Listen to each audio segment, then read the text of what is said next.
Tentara Israel mengakui telah menemukan dan menghancurkan tempat persembunyian pimpinan Hamas di Gaza.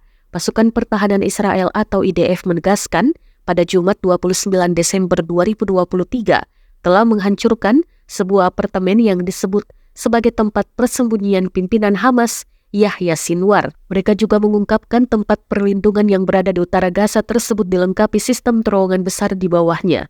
IDF sebelumnya mengklaim telah melakukan pencarian terhadap Sinwar selama berpekan-pekan. Tetapi pemimpin Hamas itu selalu mampu menghindari penangkapan, merampas peningkatan moral Israel untuk meraih kemenangan yang telah diupayakan sejak perang dimulai Oktober lalu. Dikutip dari The Times of Israel, apartemen persembunyian Yahya Sinwar yang berada di luar Gaza ditemukan oleh Brigade Bersenjata Cadangan ke-14 IDF. Tempat itu kemudian diselidiki oleh unit teknik tempur elit Yahalom yang kemudian menemukan terowongan besar.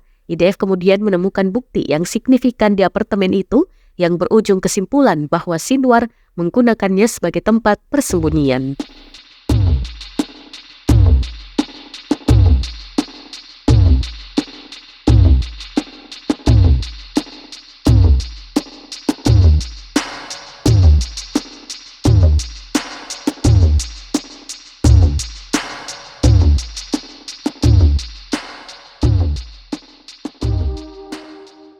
Download Tribun X sekarang, menghadirkan lokal menjadi Indonesia.